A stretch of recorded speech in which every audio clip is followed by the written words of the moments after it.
चलो लाइव कर दो।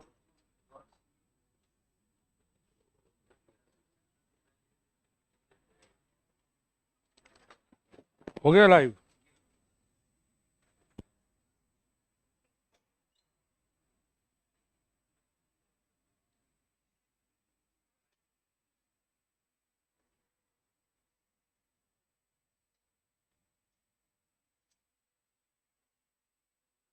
बुक के लिए पेमेंट कर दिया यार, वो तो पेमेंट तुम्हारा गायब हो गया भाई। किताब भी नहीं हाथ लगी तुम्हारे और पेमेंट भी कट गया।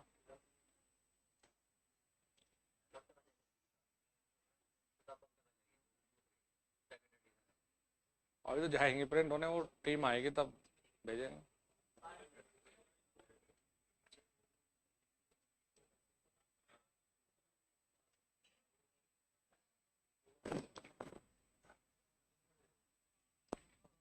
चलो, विराट कोहली ने अर्धशतक मार दिया आज भी। T20 में तो अर्धशतक बहुत मायने रखता है। और सारा काम उससे करवा लो।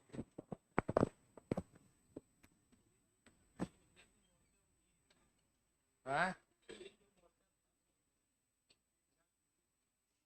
अरे यार, हम अभी का इंतजार कर रहे हैं सर, डीसी सोर्स पढ़ाइए। अरे वाह, वहीं तक रहे क्या अब तक? थोड़ा मूड फ्रेश कर लिया जाए। ये सब थकान दूर हो जाती है, इनके कमेंट थोड़े पढ़ लो।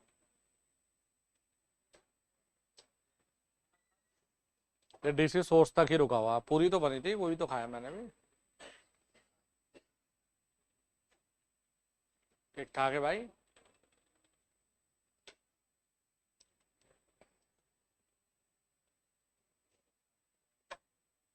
बड़ी दिक्कत में हो भाई, प्रीमियर प्रियांश कुमार।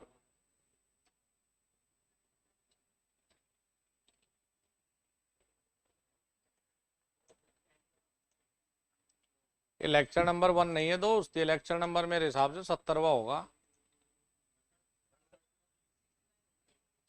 69 नंबर का ना।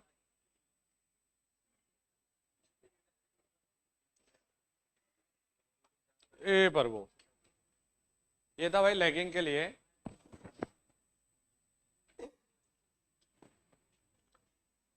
नेक्स्ट बनाते हैं यूनिटी पावर फैक्टर के लिए।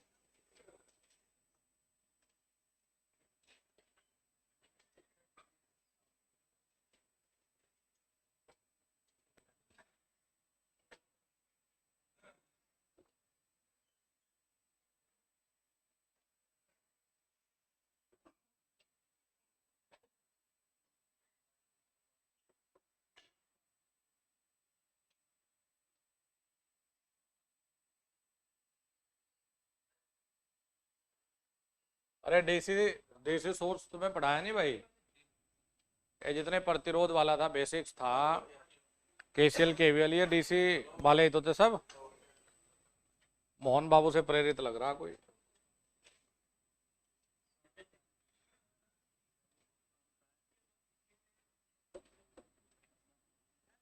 तेरे लिए।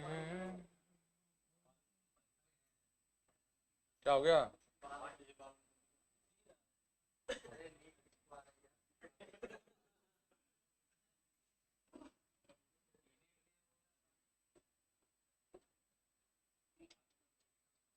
शुरू किया जाए प्रोग्राम।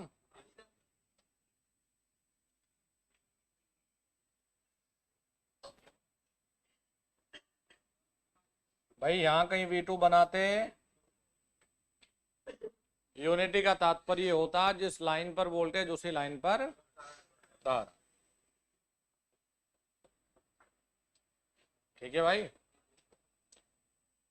जिस लाइन पर धारा है उसी पर हमें बनाना पड़ता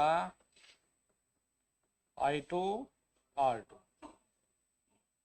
तो यहां से 90 डिग्री आगे ये बनाते हैं I2 X2। ये क्या मिलता हमें? E2।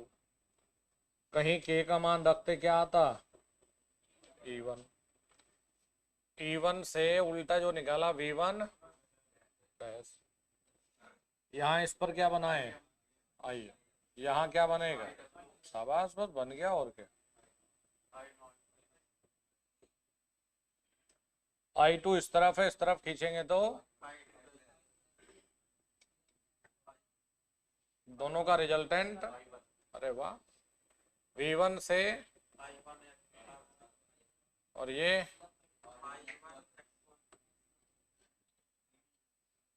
मिल जाता। देखना पुराने में और इसमें कोई अंतर है क्या? B2 जिसमें है उसी एक्सिस पर, इधर हो जा, कैमरे में दिख रहा है तो क्या हो गया था?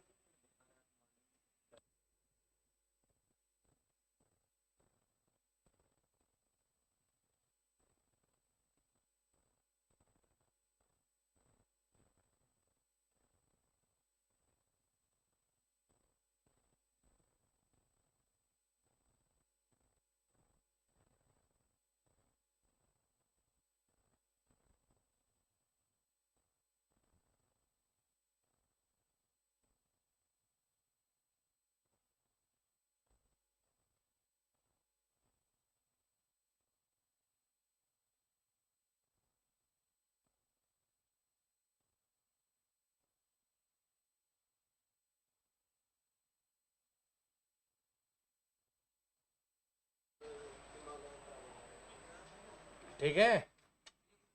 देखो भाई बच्चों, एक बात बताओ कि लोड का पावर फैक्टर यूनिटी है, लेकिन प्राथमिक वाइंडिंग का जो पावर फैक्टर है ये अभी भी लैगिंग ही तो है। अरे I1 पीछे है। तो देखो याद रखना कि लोड शक्ति गुणांक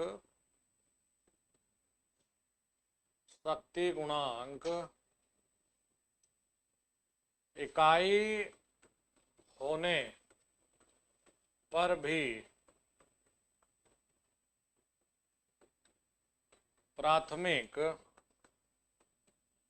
वाइंडिंग का शक्ति गुणांक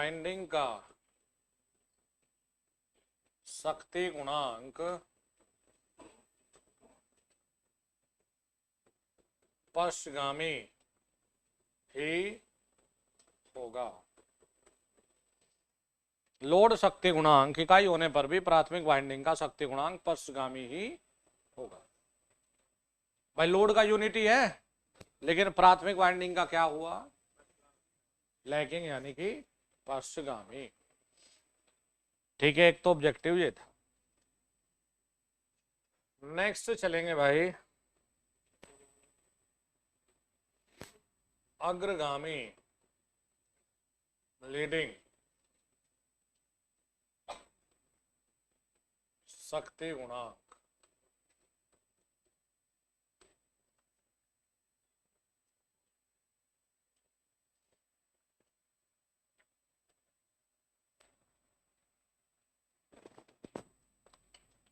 लीडिंग के लिए देखें,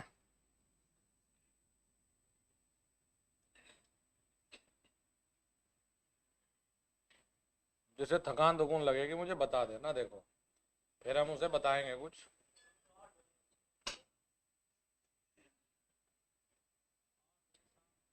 अरे नहीं नहीं, हम मूवी देखने भी जाएंगे आराम से, तू यार। सजा तो तुम्हारी है ना, मेरी थोड़ा ही है।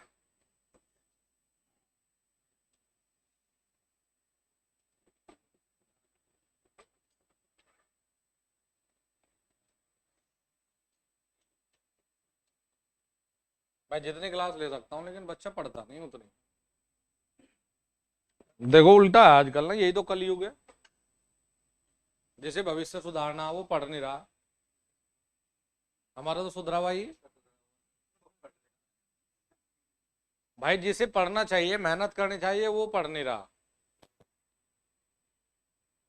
अब हम कम मेहनत करें तब भी चल जाए। भाई देखो, घर का खर्चा तो हमारा, अगर हम डेली की 1 घंटा क्लास ले उसमें भी अच्छा निकल जाएगा। घर का खर्चा तो हमारा तब भी लगा निकल जाएगा, किसी कोचिंग संस्थान पे हम बस नाम लिखवा दे अपना, तब भी चल जाएगा। इतना फ्रेंचाइजी वो भी दे देगा हमें। लेकिन हम मेहनत कर रहे हैं भाई, इसलिए क्योंकि हमारा विजन और मिशन अलग है। हम जबरदस्ती बुला रहे बच्चों, और पढ़ लो नालायकों, पढ़ लो। पढ़ नहीं रहे, फिर लास्ट में चश्मा लगा लगा के रोल नंबर ढूंढते रहे इसमें सीट में कहाँ है। वही है ना, मेहनत करोगे तपना पड़ेगा दोस्त। और ये सिर्फ एक काम में नहीं है, अगर किसी को लगन है, कोई अगर सिंपल सब्जी की दुकान भी लगा रहा है, अगर उसे लगन है तो ये भी उसमें भी ग्रो कर सकता है। और लगन नहीं है तो कर्जे कुर्जे में डूब के फिर अपना वही जहां से चला था वहीं पहुंच जाएगा। तो लगन होनी बहुत आवश्यक है। और हमने उस चीज को हमेशा मेंटेन किया है कि उस भी चीजों को ग्रो करने में जितना समय लगता है उससे ज्यादा समय और ज्यादा ऊर्जा उसे मेंटेन रखने में लगती है। लेकिन देखो दुर्भाग्य की बात है,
भाई ये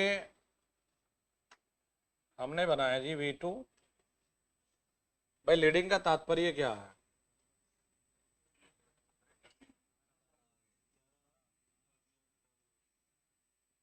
आगे की तरफ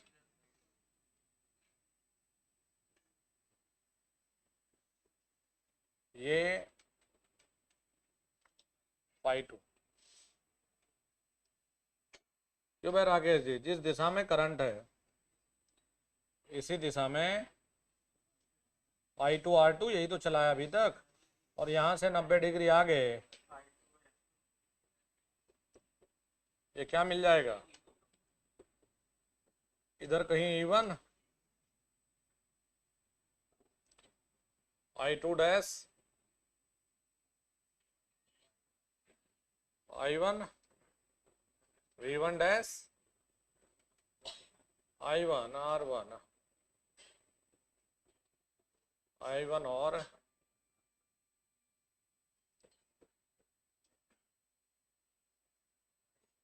भाई कमाल का सवाल यहाँ मिला।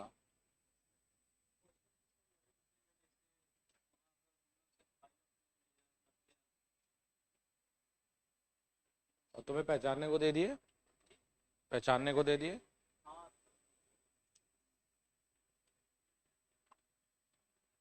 भाई एक बात बताओ, पावर फैक्टर लोड का लीडिंग लिया है, पक्की बात।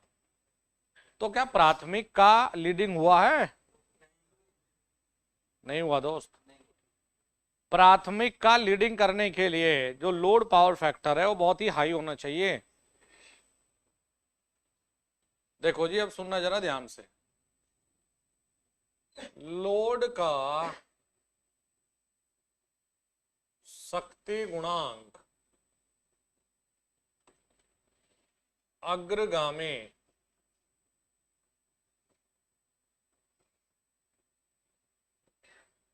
होने की यह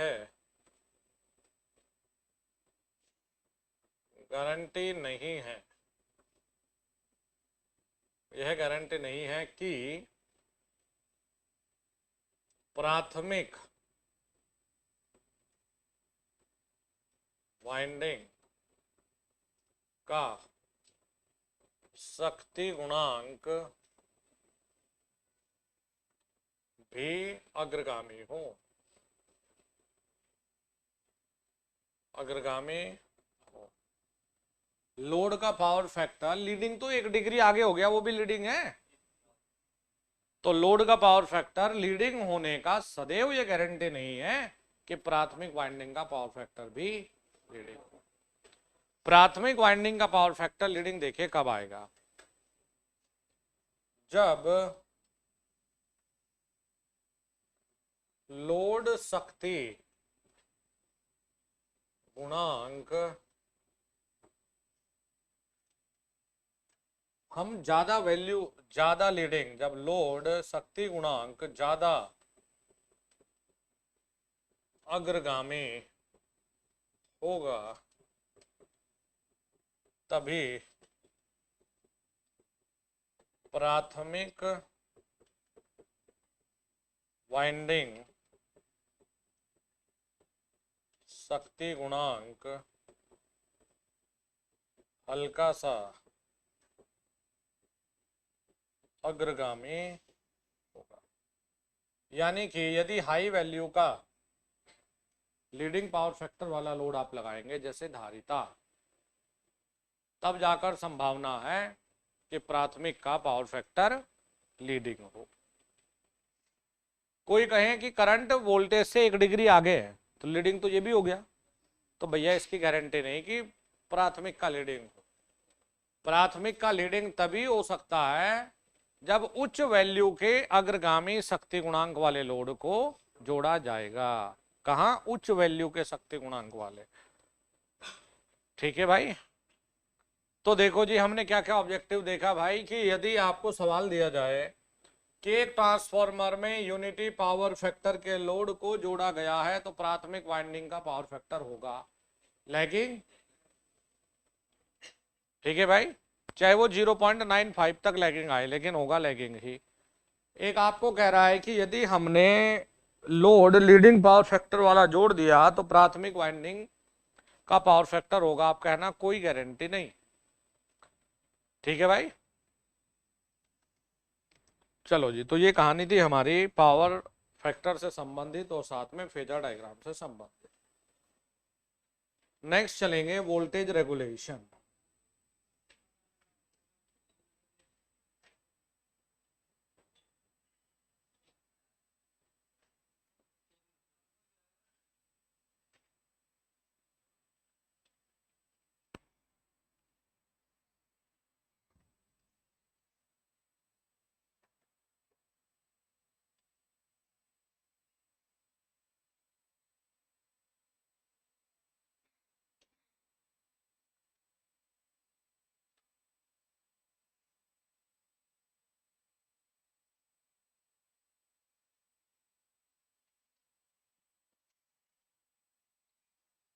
चले बाबू आगे बढ़े,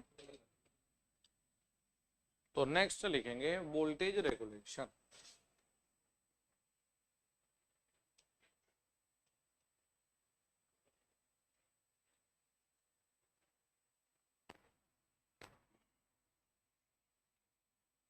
जैसे आप लिखते हो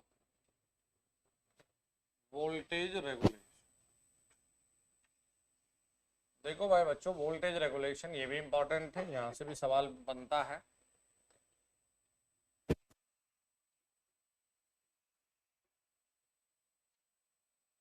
यार इसको बंद करना, वो उसमें थोड़ा अजीब दिख रहा है।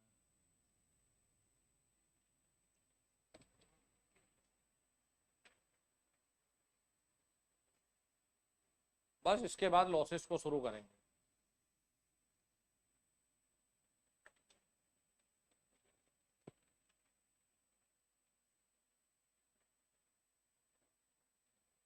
EMF equation, step down, equivalent circuit, referred value, working, phasor diagram, ये तो सब करा दिया ना आपको। देखो वोल्टेज रेगुलेशन आपको ये समझना है, ट्रांसफार्मर के सेकेंडरी पर, डिस्ट्रीब्यूशन ट्रांसफार्मर के सेकेंडरी पर, क्योंकि वोल्टेज रेगुलेशन महत्वपूर्ण रोल अदा करता है डिस्ट्रीब्यूशन ट्रांसफार्मर के लिए। अभी मैं पावर और डिस्ट्रीब्यूशन ट्रांसफार्मर में लिखाऊंगा। जैसे नॉर्मली डिस्ट्रीब्यूशन ट्रांसफार्मर जितने भी लोकल एरिया में पावर को सप्लाई या कहे पावर को डिस्ट्रीब्यूट करने का जो कार्य करते हैं वो डिस्ट्रीब्यूशन ट्रांसफार्मर है, जिन्हें सदैव डेल्टा स्टार वाइंडिंग लगाकर हम बनाते हैं। पावर ट्रांसफार्मर जनरेटिंग स्टेशन या सब स्टेशन में जो ट्रांसफार्मर इस्तेमाल हुआ करते हैं वो सभी पावर ट्रांसफार्मर कहलाते हैं। पावर ट्रांसफार्मर जरूरत के हिसाब से बेटा डेल्टा स्टार जनरेटिंग स्टेशन में और ट्रांसमिशन में स्टार डेल्टा बनाए जाते हैं। पावर ट्रांसफार्मर सदैव उच्च रिएक्टेंस वैल्यू के लिए डिजाइन किए जाते हैं और ये निम्न रिएक्टेंस वैल्यू के लिए डिजाइन किया जाता है, ये इंपॉर्टेंट भी है। तो खैर हम जब वोल्टेज रेगुलेशन की बात कर रहे हैं, ट्रांसफार्मर के द्वितीयक साइड पर लोड कनेक्ट है।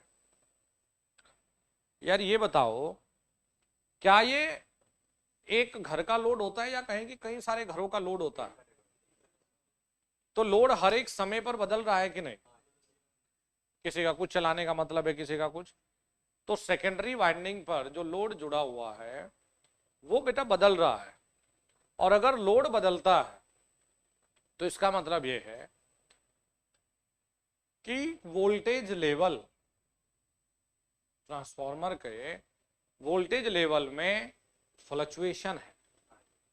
अरे लोड का मतलब होता है यहां धारा की डिमांड से, लोड बढ़ने का मतलब धारा की डिमांड बढ़ेगी। अगर धारा बदलती है, धारा बढ़ती है मतलब वोल्टेज ड्रॉप बढ़ता है, वोल्टेज ड्रॉप बढ़ेगी, टर्मिनल पे वोल्टेज में गिरावट आएगी, यही तो कहोगे यार।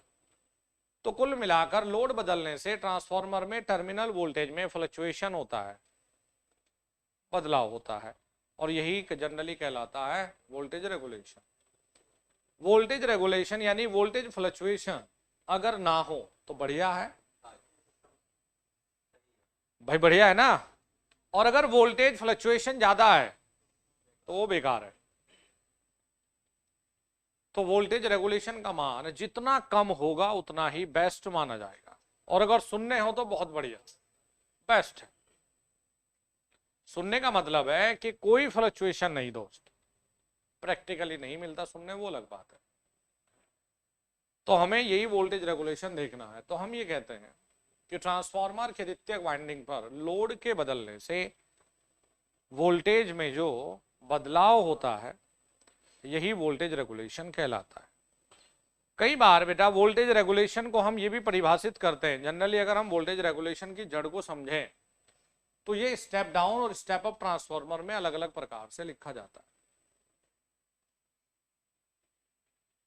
वोल्टेज फ्लक्चुएशन का तात्पर्य क्या है? मान लिया आपको मैंने फुल लोड वोल्टेज दे दिया, नो लोड पर मैंने 10 वोल्ट दे दिया, लोड लगेगा, ये 8 वोल्ट आ गई, तो वोल्टेज वेरिएशन का मतलब है 10 - 8, भाई कितना वेरिएशन है जी? 2 वोल्ट का वेरिएशन।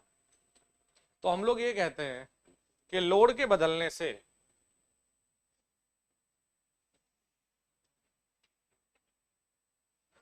ट्रांसफार्मर में लोड के बदलने से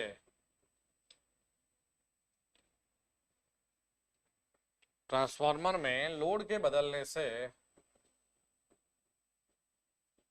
टर्मिनल वोल्टेज में जो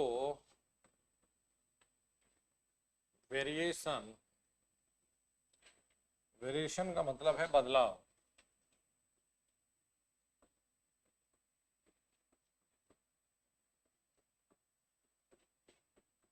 होता है वह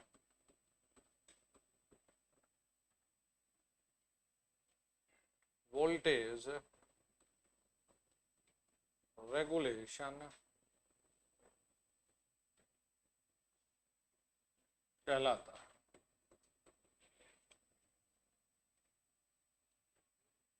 ठीक है भाई, अभी तक ये कहलाएगा जी वोल्टेज रेगुलेशन।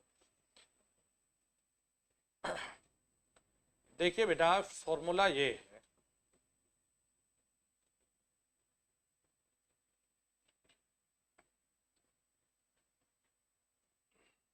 वोल्टेज रेगुलेशन यदि हम स्टेप डाउन ट्रांसफार्मर में लिखें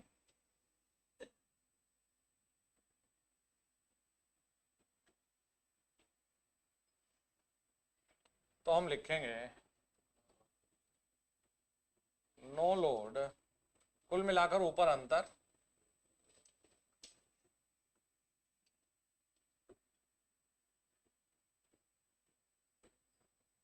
नो लोड वोल्टेज माइनस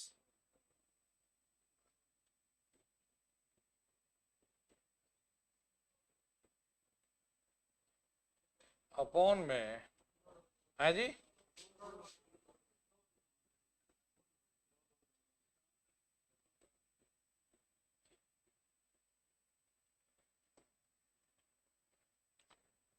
अगर हम स्टेप डाउन के हिसाब से लिखेंगे बेटा तो नो लोड वोल्टेज अपॉन में आती है।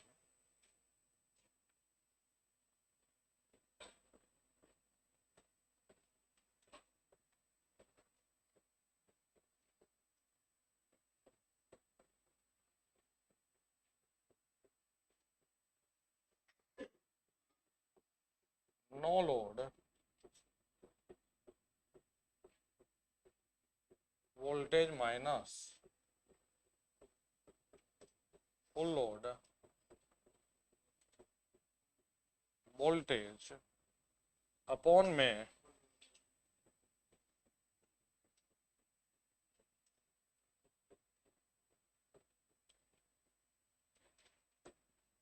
असली तो ये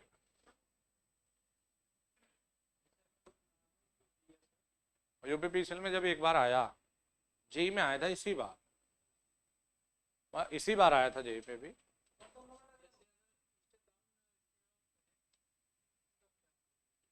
ऊपर वाला एक बार आ चुका ना पेपर में, तो यूपीपीसीएल ने उसे करेक्ट माना स्टेप डाउन वाले को। डिफाइन करते तो फिर तो समस्या हल हो गई, फिर तो बच्चे को पढ़ाई दी हमने स्टेप अप स्टेप डाउन। नहीं कर रहा है तो यूपीपीसीएल में एक बार आ चुका दोस्त, ऊपर वाले को सही माना। अभी तो आया था इसी में, अगर किसी ने जेई के पेपर को एनालिसिस किया हुआ, अभी जो रिसेंट में एग्जाम हुआ था ये 2021 में।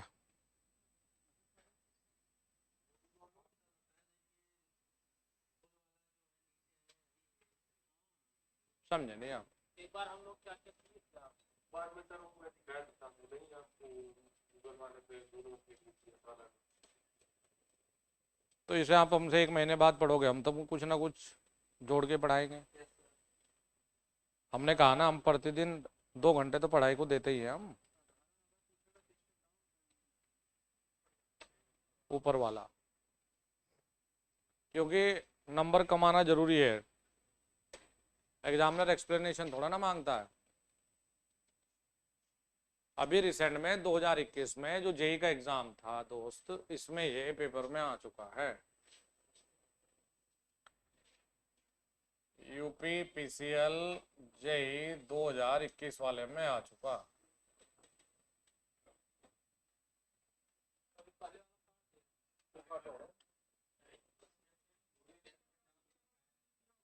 दोनों फार्मूला सही है।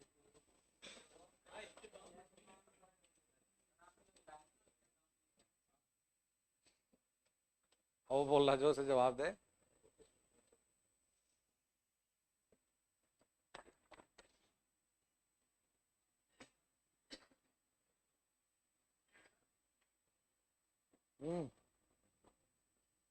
हेलो, हाँ जी।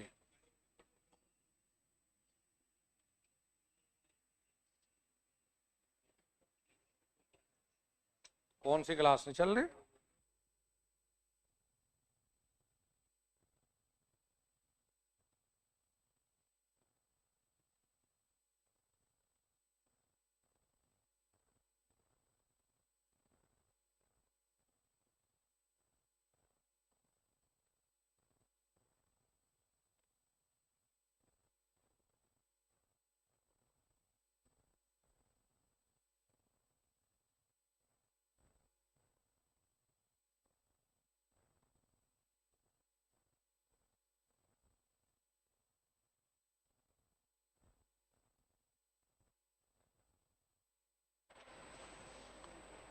पहले जानकारी लो, 1 रुपया देने से पहले भी कहाँ है कहाँ नहीं, जबरदस्ती। मतलब ऐप पे क्यों क्लास चलेगी? एप्लीकेशन में पीडीएफ है, वो भी 1000 रुपये की पीडीएफ है वो।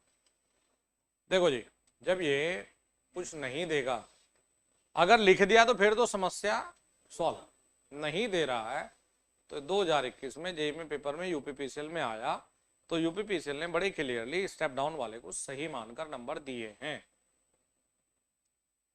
ठीक है, क्योंकि एग्जामिनर आपके सामने नहीं है कि आप उसे एक्सप्लेन कर सको। अगर इन दोनों में भी हम लोग जब बेस्ट की तरफ चलेंगे कि प्रैक्टिकली तौर पर कौन सा हमारा सही है, और जब हम लोग, हमने कहा ना आईटीआई और जेईई में बहुत बारीक चीजें पूछता है, जब हम हायर क्लास की तरफ चलेंगे तो वहां हमारा ये नो लोड वाले को वायलेशन यानी कि बहुत अच्छा नहीं माना गया है। फिर हम लोगों ने कहा है कि बेस्ट हमारे लिए ये था।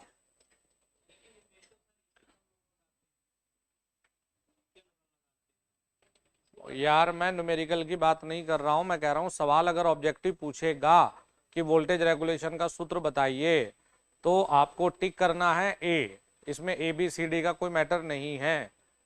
ठीक है, तो आपको ए को टिक करना पड़ेगा तभी यूपीपीसीएल नंबर देगा, ये है। बाकी सबके लिए हमारा यही वाला है जो हमारा आगे तक चलेगा। कौन सा? No load minus full load बटे फुल लोड। नहीं, किताब में तो नो लोड फुल लोड किसी में कुछ दे दिया किसी में कुछ दे दिया, ये है। लेकिन वोल्टेज रेगुलेशन को हमेशा जो देखा जाता है वो देखा जाता है फुल लोड के ही सापेक्ष में, क्योंकि फुल लोड ही वोल्टेज है जो हमारी लोड बदलने के साथ में बदलेगी। तो हमारा जो न्यूमेरिकल या वोल्टेज रेगुलेशन कैलकुलेशन के लिए बेस्ट मेथड है, तो हम इसी को लेकर आगे बढ़ेंगे भी और इसे लेकर हम चलेंगे। लेकिन अगर यूपीपीसीएल आपसे पूछ रहा है तो हम अपने अनुभव के आधार पर, अब मैं डायरेक्टली आपको ये लिखाऊं कि सिर्फ ये लिख लो, हमें पता है कि जब यूपीपीसीएल में एक बार ये दे दिया, भले ही जेईई में आया और यूपीपीसीएल ने नंबर उसी को दिया जिसने इस पे टिक लगाया, तो फिर हम इसी को पढ़ा के भेजेंगे ना। हमारे लिए महत्वपूर्ण ये नहीं कि हम ये अपने नॉलेज को सिद्ध करें, हमारे लिए महत्वपूर्ण एक नंबर कैसे आए, ये है। अदरवाइज हम तो क्लियरली, हमसे कोई पूछेगा हम क्लियरली बोलेंगे पगला गए हो गए, हम काहे लिखे नो लोड के रेस्पेक्ट में भाई? नो लोड के रेस्पेक्ट में हम क्या प्राप्त करना चाहते हैं? कुछ भी हासिल नहीं होगा।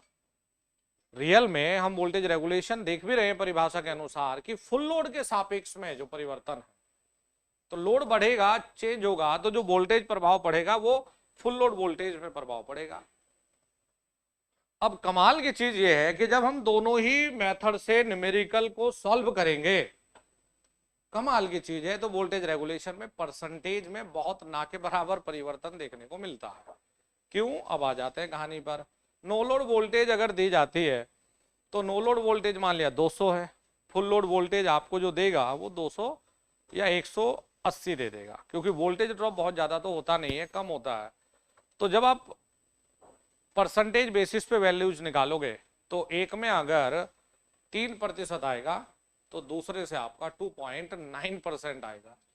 तो वोल्टेज रेगुलेशन में बहुत ज्यादा कुछ चेंजेस देखने को नहीं मिलते। जब आप किसी से भी इसमें सॉल्यूशन करोगे आपको पॉइंट में देखने को मिलेगा। वोल्टेज रेगुलेशन जितना कम होगा उतना ही बेस्ट माना जाएगा, और वोल्टेज रेगुलेशन प्रैक्टिकली पॉजिटिव ही होता है। प्रैक्टिकली सुनने नहीं आता, क्या करें, मजबूरी है। और नेगेटिव तो बिल्कुल भी नहीं आता है जी। एक पावर सिस्टम में कंडीशन है जहां नेगेटिव आता हुआ दिखता हो, फेरेंट इफेक्ट, वो भी हमारे लिए एक ड्रॉबैक है, यानी कि डिसएडवांटेज है। तो यहां से आगे बढ़ते हैं। देखिए वोल्टेज रेगुलेशन को जब हम बेटा फॉर्मूले के माध्यम से लिखेंगे,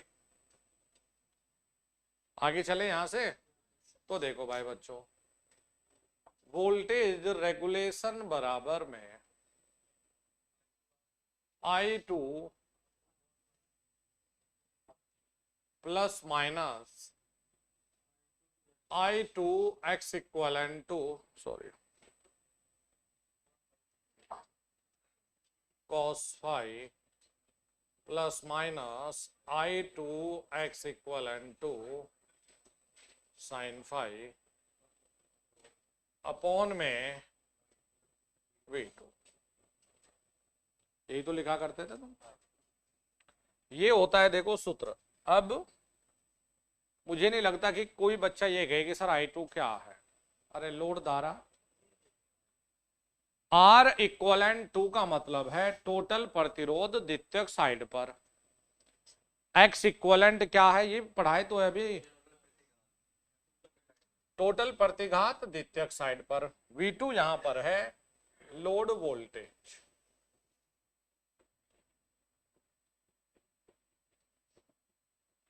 और ये भी फुल लोड वोल्टेज। भाई ये बताना बच्चों जरा, देखो जो प्लस है, जो ये प्लस है ये है लैगिंग के लिए, और जो ये माइनस है ये है लीडिंग के लिए। ठीक है भाई, अगर लैगिंग लिखेगा तो प्लस और लीडिंग लिखेगा तो माइनस। अच्छा जी, अब जरा ये ध्यान दें कि हमें देखना है शर्त।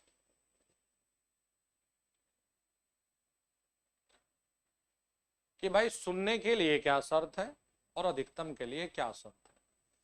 तो हमेशा दिमाग में रखिएगा कि लीडिंग शक्ति गुणांक पर, देखिए वोल्टेज रेगुलेशन किस किस तरह का संभव है। लीडिंग शक्ति गुणांक पर वोल्टेज रेगुलेशन, हाँ भाई बच्चों, वोल्टेज रेगुलेशन धनात्मक, शून्य व ऋणात्मक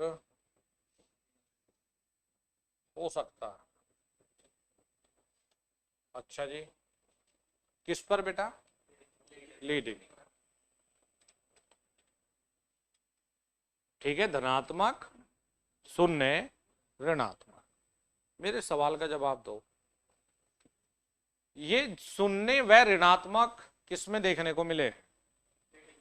लीडिंग में। अच्छा, तो क्या हम ये लिख सकते हैं कि केवल लीडिंग शक्ति गुणांक पर ही, लीडिंग शक्ति गुणांक पर ही शून्य व ऋणात्मक संभव हो सकते हैं?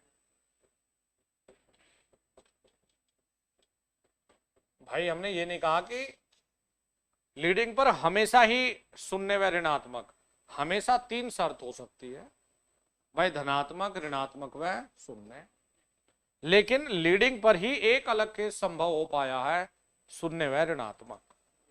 शून्य या ऋणात्मक संभव किस पे हो सकता है? मैं बार बार बोल रहा हूं संभव, तो हम क्या कहेंगे जी? लीडिंग पर ही संभव है। अच्छा जी, फिर देखेंगे शून्य शक्ति या शून्य वोल्टेज रेगुलेशन के लिए शर्त, पेपर में फंसता है। शून्य वोल्टेज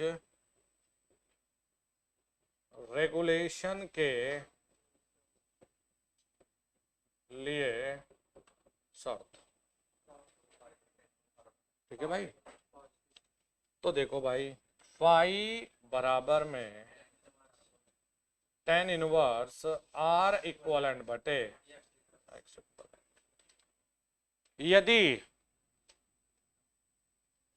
यदि फाई का वैल्यू इसके बराबर होगा तभी शून्य हो सकता है दोस्त, अन्यथा शून्य नहीं होगा। तो हम क्या लिखेंगे कि शून्य के लिए जो शर्त है tan inverse R by X, क्या है? ऊपर आर है, नीचे एक्स है।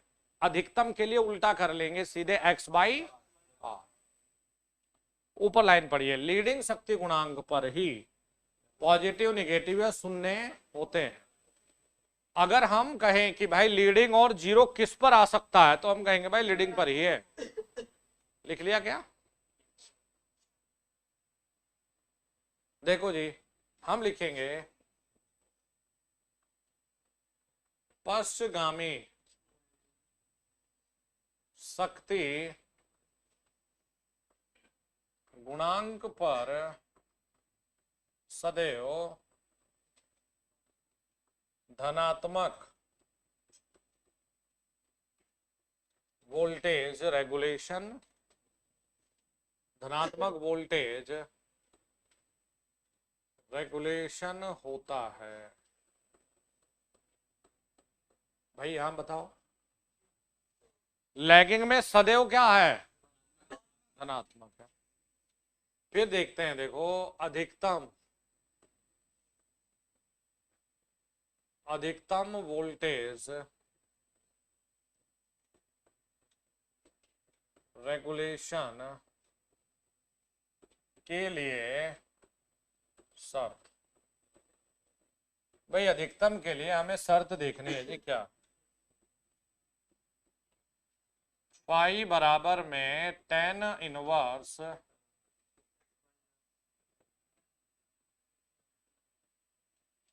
भाई अधिकतम किस पे आएगा? लैगिंग पर। अरे क्योंकि धनात्मक लिखा है तो अधिकतम किस पर बनेगा? लैगिंग पर। ठीक है भाई, पहले इसी से देखो। ऑब्जेक्टिव है एक ट्रांसफार्मर लीडिंग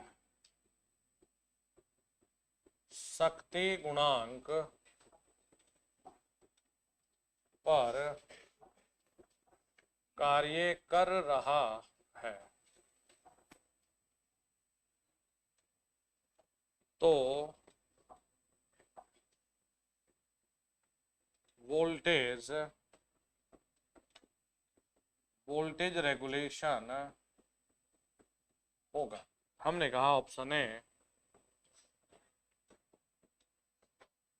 धनात्मक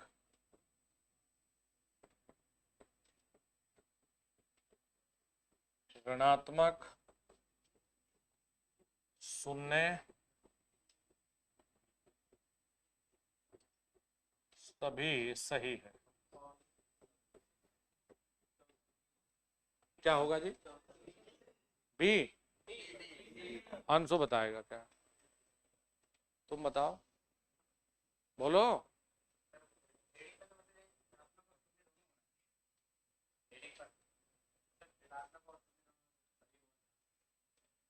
सभी होगा, नींद में था ना ये, इसलिए तो अभी तो लिखाया कि लीडिंग पर तीनों बनेगा। अब देखो जी, अब इस सवाल में नेक्स्ट वाले में अंतर देखना।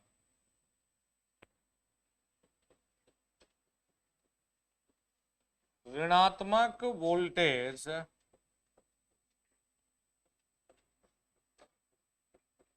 रेगुलेशन किस शक्ति गुणांक पर संभव है? हमने कहा अब कि ऋणात्मक वोल्टेज रेगुलेशन किस पर संभव है, तो उत्तर क्या कहोगे? लीडिंग। इसमें पूछा है संभव किस पे है ये बताओ, तो ऑप्शन ए हम लिखेंगे पश्चगामी मतलब लैगिंग नहीं है,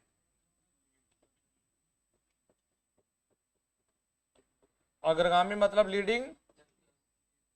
ठीक है, इकाई पर होता है क्या? इकाई पर धनात्मक ही होगा, याद रखना। इकाई शक्ति गुणांक पे हमेशा धनात्मक ही आएगा। और डी लिखेंगे यहां नन। इसमें तुमने क्या, तुमने पहले टिक लगा लिया। इकाई शक्ति गुणांक पे सदैव क्या हो गया? क्या हो गया? यूनिटी पर हमेशा क्या होगा? पॉजिटिव होगा। शून्य शून्य तो रीडिंग पर होगा।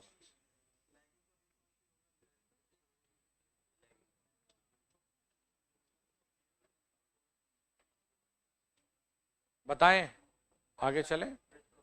अरे हमने जब लिखा दिया भाई लैगिंग पर पश्चगामी शक्ति गुणांक पर सदैव धनात्मक वोल्टेज रेगुलेशन होगा। इकाई, क्योंकि इकाई यूनिटी का मतलब बच्चे ना शून्य शून्य शून्य, अबे शून्य या ऋणात्मक, सिर्फ लीडिंग पर होगा, बात खत्म हो गई। हमने कहा संभव पूछा भाई किस पे संभव है, तो हमने कहा जी लीडिंग पर संभव है। यहां अगर लीडिंग की बात कर रहे हैं तो तीनों ही थे ना लीडिंग पर, ठीक है। अब है इकाई शक्ति गुणांक,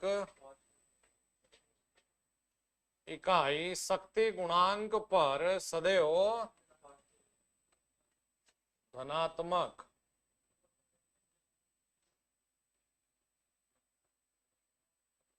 वोल्टेज रेगुलेशन होगा। लो भाई इकाई का भी लिख लो। अब देखो जी एक और बढ़िया खास फॉर्मूला है न्यूमेरिकल के लिए, बहुत जरूरी है। एक फॉर्मूला आता है वोल्टेज रेगुलेशन बराबर R per unit cos phi plus minus X per unit cos. अरे क्षमा याचना, साइन फाई। देखो भाई इसे कई बार बेटा एग्जामिनर प्रतिशत रेजिस्टेंस कोस फाई, कई बार इसे प्रतिशत रिएक्टेंस साइन फाई भी देता है। और कैलकुलेटर तो दोस्त है नहीं पेपर में, है जी भाई। बच्चों यदि कॉस फाई का मान 0.8 है, कितना माइनस माइनस माइनस भी बोले जा रहा है, शुरू में बता क्या बोला था, हमें तो माइनस।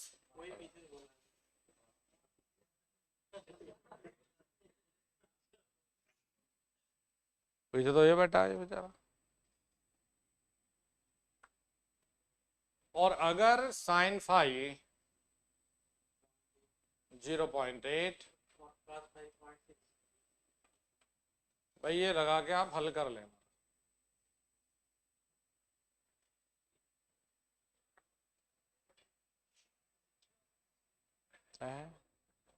बहुत दुखदाई स्थिति में तो। अबे इसका मान 0.8 है तो 0.6 है, इसका 0.8 है तो ये 0.6 है, इसमें क्या है। cos फाई बराबर under root 1 minus sine square phi या साइन फाई बराबर under root 1 minus cos square phi. भाई पॉजिटिव का मतलब क्या है दोस्त, लैगिंग, और माइनस का मतलब लीडिंग। सवाल सुन लो, न्यूमेरिकल है, बहुत जरूरी है, पेपर में फंसेगा। एक सिंगल फेज ट्रांसफार्मर में 1% प्रतिरोध व 3% प्रतिघात दिया है, तो वोल्टेज रेगुलेशन ज्ञात कीजिए। Voltage regulation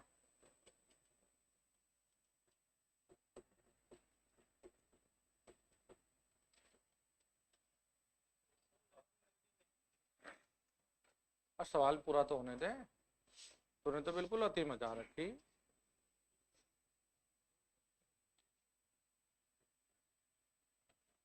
zero 0.8 lagging power factor पर, 0.8 लीडिंग पावर फैक्टर पर, और सी यूनिटी पावर फैक्टर पर। अब बता जरा तो उत्तर मुझे। अरे 3 अलग अलग बार पूछा है इसने, तो ये ऑप्शन नहीं है दोस्त, 3 अलग अलग न्यूमेरिकल है।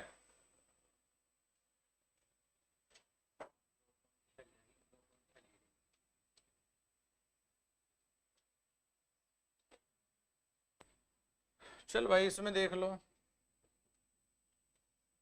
भाई, cos फाई का मान कितना 0.8, प्रतिशत में आर कितना दे रखा है। अरे उत्तर भी हम प्रतिशत में लिखेंगे क्या है, 1 गुणा 0.8, लैगिंग में प्लस लगाना पड़ेगा, 3 गुणा 0.6, 0.8 प्लस 6×18, तो कितना आ गया दोस्त 2 पॉइंट, यही तो आएगा भाई। प्रतिशत में ये मान लगाओगे तो ये सीधे प्रतिशत में आ गया। अगर 0.001 करके लगाओगे तो ये 0.026 आएगा, तब इसे प्रतिशत में करोगे यही आना। अच्छा लीडिंग पे क्या लगाओगे, 1 गुणा 0.8 माइनस 3 गुणा 0.6 कितना, माइनस के, देख लो आ गया लीडिंग पे निगेटिव। अब इकाई पर है, यूनिटी पर 1 आएगा, यूनिटी पर cos फाई का मान 1 है। अगर cos फाई 1 है तो sin फाई 0। तो यहां लगाना जरा मान, वोल्टेज रेगुलेशन बराबर में प्रतिशत में आर 1 गुणा cos फाई 1, ये वाला तो 0 हो गया, तो कितना आएगा दोस्त 1%। ये रहा न्यूमेरिकल आपका।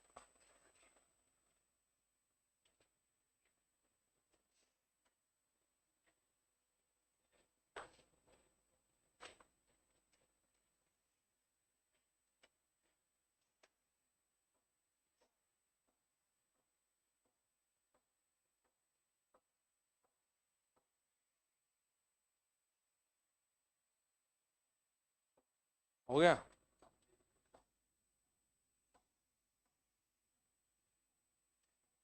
अरे कहर सिंह हो गया।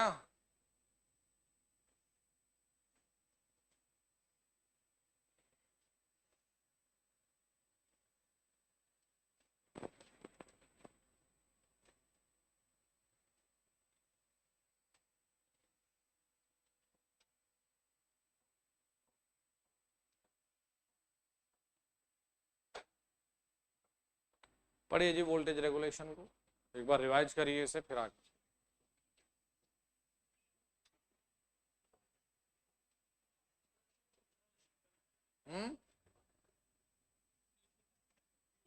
कॉपी कर रहा है नालायक।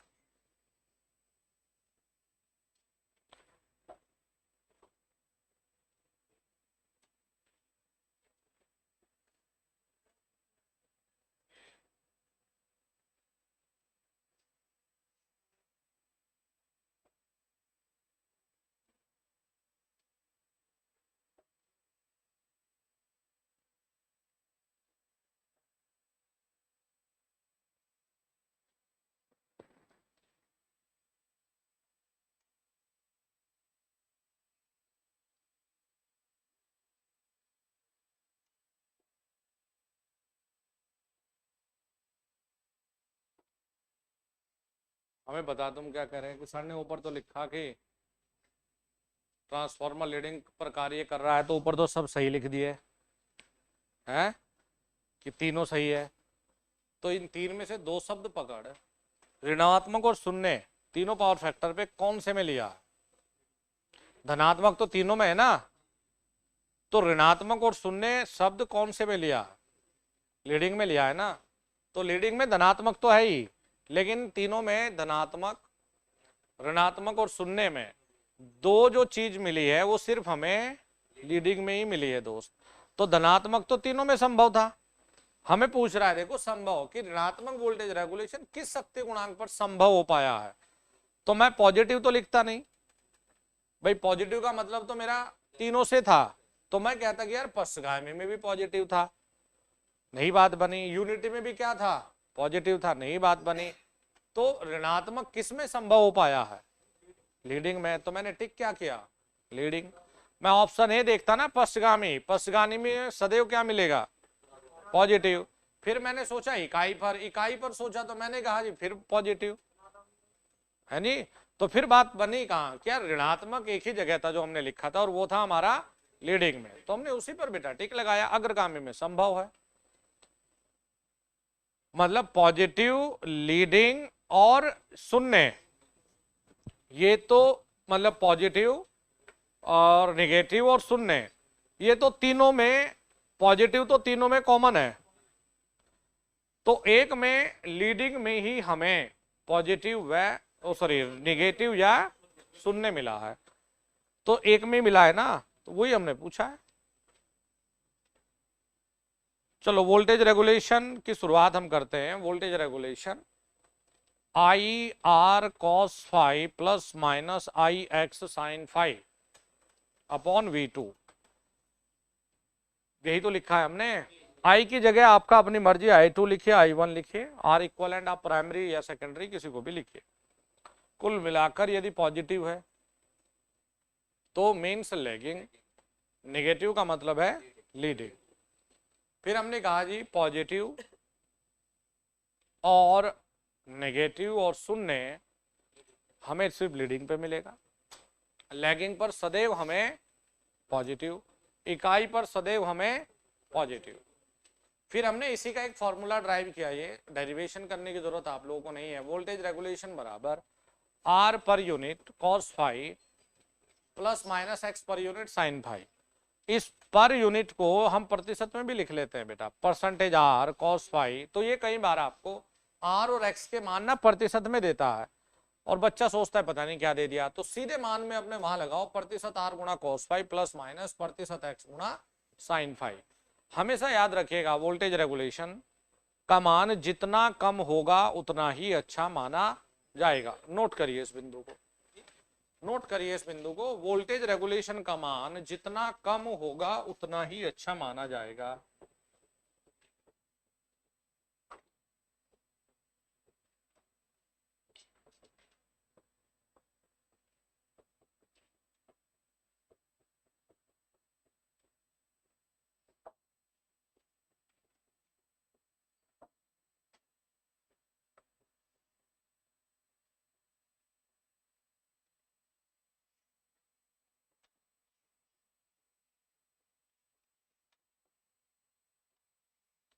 चलो तुम्हें एक इंपॉर्टेंट चीज और लिखा दूं,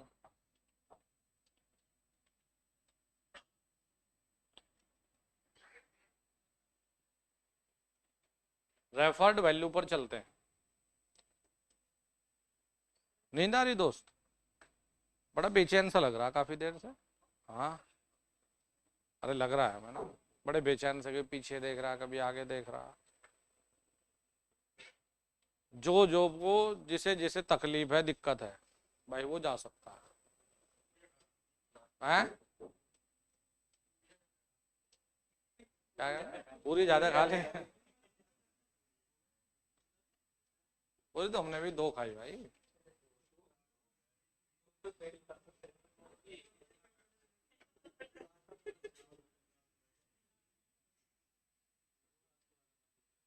दो मेरे हिसाब से बहुत है इतने।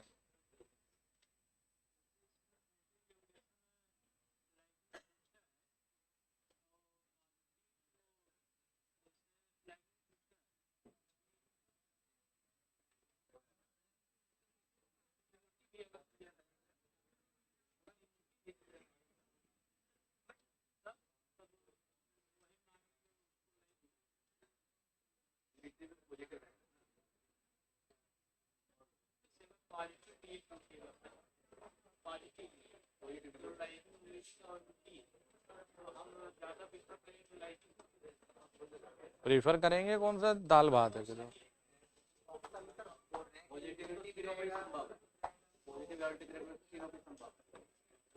आपका सवाल ही समझ नहीं आ रहा भाई।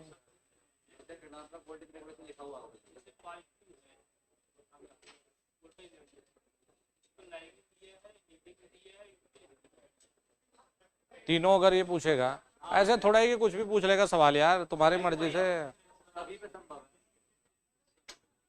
अगर धनात्मक की बात करोगे तो धनात्मक तीनों पे संभव है, तो नहीं देगा ना ऐसा सवाल, ए बी सी डी थोड़ा ही देगा, ये सवाल ही नहीं बनता, फिर डी देगा, तीनों पर संभव है, ऐसा थोड़ा ही बनेगा।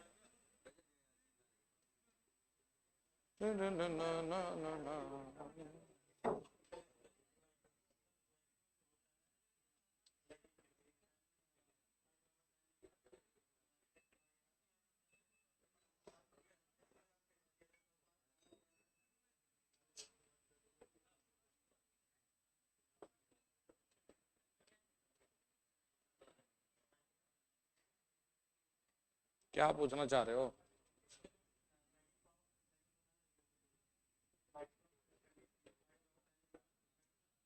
अबे तो जीरो वाले का उल्टा ही तो है, याद करने की और क्या तरीका है? अब वो जीरो वाले का उल्टा ही तो है, याद करने का क्या लॉजिक है बताओ? जीरो वाले में r/x है। अब इसमें क्या बताऊं कि इसमें दाल भात आलू टमाटर क्या मिला दिया बताओ कि सर इसे याद कैसे रखे x/r को? यार क्या से मत रखो याद। अरे सब याद है सर। फालतू जबरदस्ती में कुछ भी अपना बोलना ही जरूरी है। इसका नाम लड़के का जयप्रकाश है।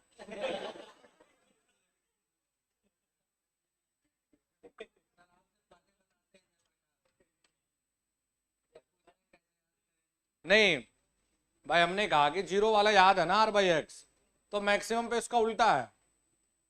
पढ़ाते टाइम कहा ना। अब ये कह रहा है कि इसे याद कैसे रखे x/r को? मत रखो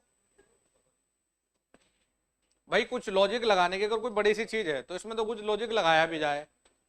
भाई शून्य का उल्टा है, शून्य r/x है दोस्त, ये मारना मेरे सर में तेरे।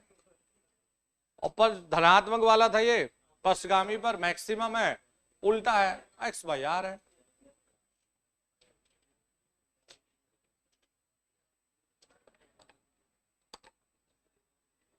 चलिए जी, नेक्स्ट है हमारा लॉसेस।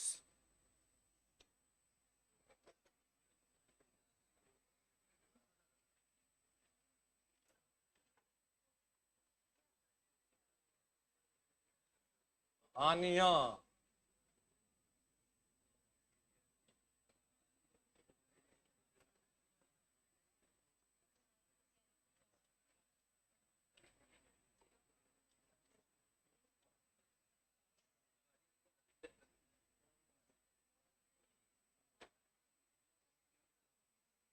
हाँ?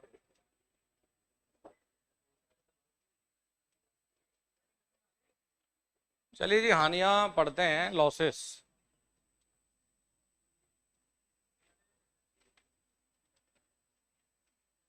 इसे पिएगा भैंस में रम है टली हुई, और वैसे नॉर्मली पी ले तो। हाँ, इसमें रम, 2 ढक्कन,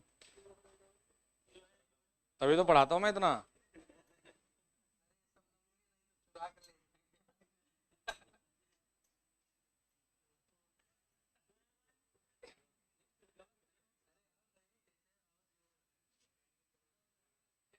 चलिए जी, बढ़िया टॉपिक है।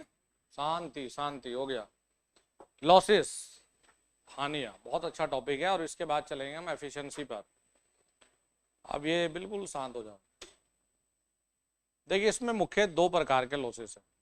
ये लॉसेस पढ़ने के बाद दक्षता, ओल्ड एफिशिएंसी, फिर चलेंगे टेस्टिंग पर। ठीक है जी, टेस्टिंग करेंगे, फिर ऑयल ऑयल तेल वेल ये सब लिखेंगे इसके बारे में। सिलिका विलिका वो तो सर खैर बना रखा हमने ना, देखो ये सब बना रखा हमने, और क्या है। ये बुकोज रिले लगा दिया है, देखो ब्रीथर लगा दिया है ना, वो कंजर्वेटर, वो सब कहानी हमने पहले से बना रखी। तो इसमें हमारा समय नहीं लग रहा है, हमारा 5-10 मिनट का काम है बस। मेन चीज है दोस्त यहाँ लॉसेस यानी हानियां। बेटा 2 प्रकार के मुख्य हानियां हैं यहाँ। देखो, यांत्रिक हानि इसमें सबसे ज्यादा होती है ना। मैकेनिकल जो लॉसेस है इसमें सबसे ज्यादा है, लगभग कितने प्रतिशत? तो ही तो बोला हाँ जी।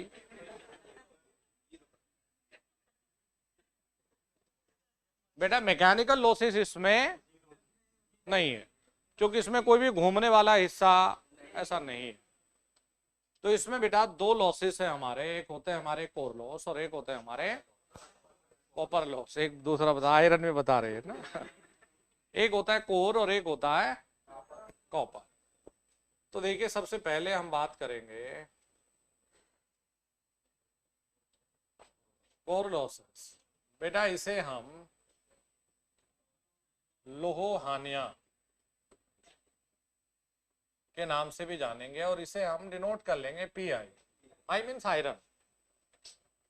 बाकी ऐसा कोई रूल नहीं है कि आई से ही करना है दोस्त, अपने नाम से ABCD जो मर्जी रख लो। देख भाई, हाँ देखो देखो, नहीं तुमने एक बार मेरे से सवाल पूछा था ना, यह है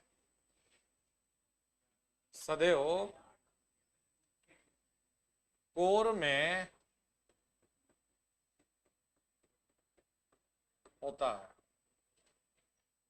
इसका बाइंडिंग से जनरली कोई मतलब नहीं। ये किसी भी पदार्थ में बेटा, किसी भी मैग्नेट मटेरियल में ये तब होगा जब आपने मैग्नेटिक फ्लक्स यहां उत्पन्न कराया।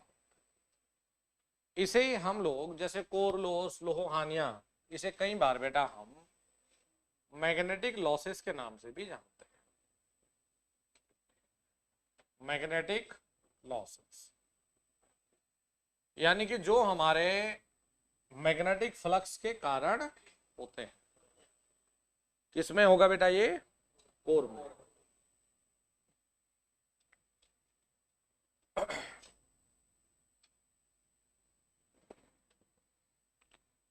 अब देखिए ये दो प्रकार के होते हैं।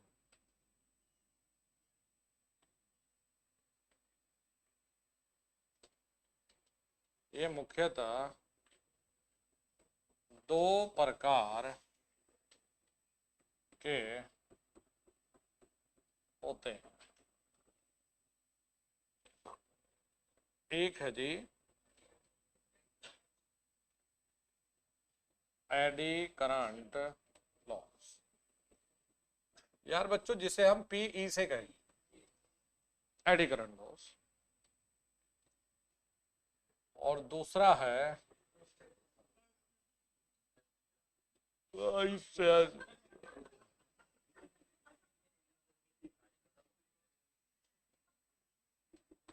देखो एक बात याद रखना, जितने भी तुम ये एक्टिंग करोगे उतना इतना ही, मेरे पास तो बहुत सारे ऑप्शन है दोस्त। मैं यहाँ बैठ जाऊंगा आराम से, लेकिन तुम लोगों को जाने नहीं दूंगा, बोलूंगा यहीं बैठो और पढ़ो। कुछ लोगों को इस बैच में हमारी मेहनत देख के ये भी संदेह होता है कि इसमें सर का लालच क्या है ना, बहुत संदेह भी होता है कि मतलब इसमें मैटर है क्या। और देखो हमारे इस लगन को वो समझ सकता है जिसने किसी दूसरे के लिए कभी कुछ किया हो, वो समझ सकता है। और जिसने हमेशा इधर उधर से लूटने का ही सोचा हो, वो हमारी इस मेहनत को संदेह की दृष्टि से ही देखेगा। हमारे इस बैच का मेन उद्देश्य ये है, हम ये भी क्लियर कर दें कि हम बच्चों को प्रेरित करें मेहनत की सभी सीमाओं को तोड़ने के लिए। उदाहरण हम पेश करें कि जीवन में सभी कार्य पैसे मात्र के लिए नहीं किए जाते। जीने के लिए पैसा जरूरी होना बहुत आवश्यक है भाई, पैसा होना होता है ना, बिना पैसे कुछ नहीं है। तो जितना जीने के अच्छे जीवन व्यवस्थित रूप से चलाने के लिए होता है वो हमारे पास है, और नहीं है तो प्रतिदिन काम करते हैं, कमाते हैं, फिर खर्च करते हैं तो कोई कमी नहीं आती। तो कुछ लोगों को तो ये संदेह होता है कि यार मतलब मैटर है क्या, पैसा तो कुछ आना नहीं। हमने अब जानबूझ के हमने ITI के जितने भी हमारे एप्लीकेशन पर भी कोर्स थे, हमने उन्हें भी अनपब्लिश करवा दिया।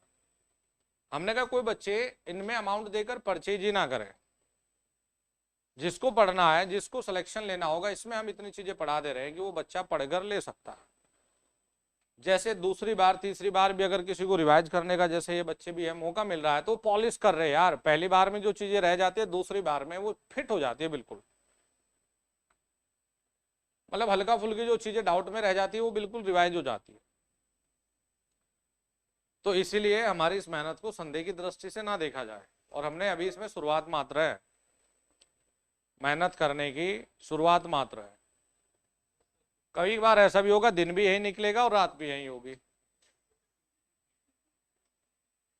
मैंने कहा ना, मेहनत करने की सब सीमाओं को आर पार कर दो, सफलता अपने आप भागेगी तुम्हारे पीछे, अपने आप तुम्हारा पता ढूंढ लेगी।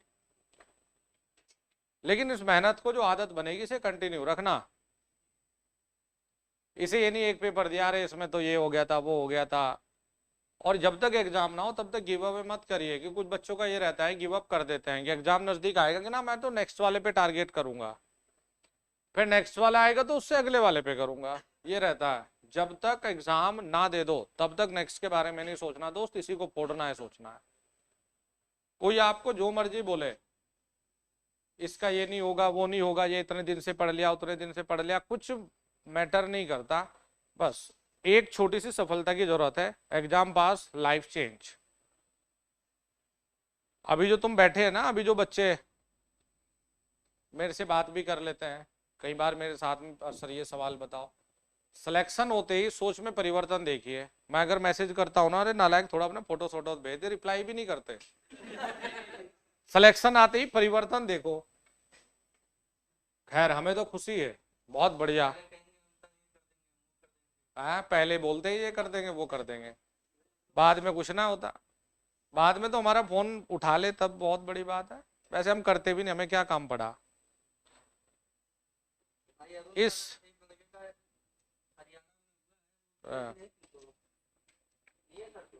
ये फोन है ना, ये वाला फोन, ये हमने इसीलिए परचेज किया कि इसमें हमारे बहुत गिने चुने लोगों के नंबर सेव है। मतलब इस फोन का नाम है सिलेक्शन फोन। इस फोन के अंदर उसी का नंबर सेव होगा, या ये नंबर उसी के पास जाएगा जिसका सिलेक्शन है। तो ये फोन मैं इसलिए लिया है क्योंकि इसमें बहुत सारे बच्चे के नंबर है, कोई भी फोन करता है तो प्रायोरिटी होगी। मान लिया कुछ काम पड़ा तो तब भी मैसेज छोड़ूंगा, और अगर संपर्क साधना हो तो तब भी डायरेक्ट कांटेक्ट होगा। तो ये सिलेक्शन वालों की इसमें सेव है बस। तो इसमें सेव करवाने के लिए ही रात दिन मेहनत कर लो नालायकों। अरे हाँ, ऐसे थोड़ा ही रिजल्ट आएगा और 1 महीने की तनख्वाह भी लगती है इसमें सेव होने की, ऐसे ही हल्के में ले रहा है। चलो तो अब तो बढ़िया फील कर रहे हो ना, वेरी गुड। 5 बजे तक की डोज मिल गई। देखो बेटा, ये 2 प्रकार के हैं, एडी करंट लॉस और हाइस्टेसिस लॉस। में ये याद रखना है कि जो एडी करंट लॉस है इसका जो सूत्र है, वैसे हम मैग्नेटिज्म वाले में ये लिखवाए थे लेकिन एक बार फिर से देखें। ये तो होता है K H constant, F square B M square T square और वॉल्यूम। ये वी वोल्ट नहीं यार, वॉल्यूम यानी आयतन, वॉट। जो टी है ना, ये लेमिनेशन की थिकनेस है। जो टी है लेमिनेशन की मोटाई, और लेमिनेशन की मोटाई जनरली कितनी है? अरे 0.35 mm से, ठीक है जी। ये हमारी थिकनेस है यानी लेमिनेशन की मोटाई। देखो अगर हम मोटी लेमिनेशन कर देंगे ना, ये लॉस तब भी बढ़ेगा। तो हम लोग क्या करते हैं कि इसे कम करने के लिए पतली लेमिनेशन, हाँ बिल्कुल पतली लेमिनेशन करते हैं। क्या कहेंगे भाई? इसे कम करने के लिए हम पतली लेमिनेशन करेंगे। ये V है, मैं लिख दूं, कभी तुम वोल्टेज समझ बैठो। ये आयतन है दोस्त। BM क्या है?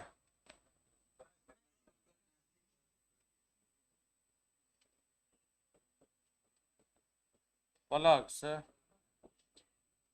घनत्व का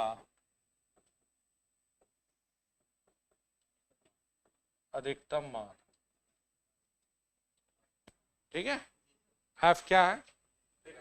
आवृत्ति। चलो ठीक। हाइस्टेसिस लॉ जो होता है, PH बराबर KH BM 1.6। ये बेटा थिकनेस पर है, इसका थिकनेस से या लेमिनेशन से कोई मतलब नहीं। वॉल्यूम जरूर है, आयतन और वॉट। इसे कम करने के लिए सिलिकॉन स्टील, इसे कम करने के लिए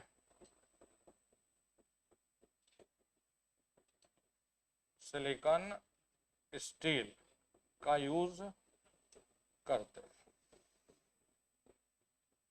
ठीक है भाई। कई बार ऐसे भी लिखा जा सकता है कि उच्च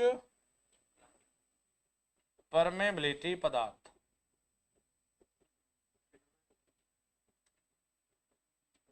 काहे का गिलबर्ट हो गया? अबे चल क्या रहा तू, ठीक ठाक नहीं है क्या? क्या मतलब चल क्या रहा, दिमाग में कुछ और है? नहीं, हमने एक दिन ये बताया था। उच्च परमेबिलिटी पदार्थ का उपयोग करते हैं किसमें? कोर में भाई।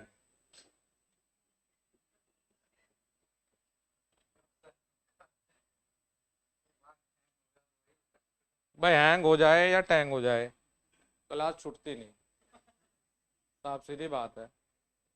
2 घंटे के बाद तुम्हें लगेगा तुम ब्रेक ले लेना। हमने मूवी जाना था, हमने कैंसिल कर दिया। जाना था मैं राम सेतु देखने, ये सिलिकॉन तो 2 से 4% रखते हैं, ज्यादा नहीं रखते।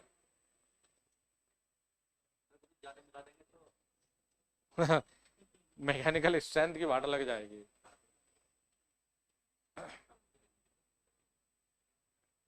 चले जी आगे। देखो बेटा, एक बात को हमेशा याद रखना, एडी करंट लॉस और हाइस्टेसिस लॉस ये तभी है जब आपने कोई कोर बनाई है। ठीक है। अब इंपॉर्टेंट ये लिख रहे हैं, अभी हम लोग कॉपर लॉस की कहानी को बाद में देखेंगे। हम देखिए क्या कहेंगे। ट्रांसफॉर्मर की कोर यदि हवा से बनाए, यानी एयर कोर, तो जरूरी नहीं है ट्रांसफॉर्मर में कोई मटेरियल ले दोस्त, हवा में बाइंडिंग करके रख दो तब भी ट्रांसफॉर्मर बनता है। तो जो एयर कोर टाइप ट्रांसफॉर्मर होते हैं, और यदि हवा से बनाए तो एडी करंट लॉस व हिस्टैरिसीस लॉस दोनों शून्य होते हैं। अरे हवा बड़ी ईमानदार है भाई ये।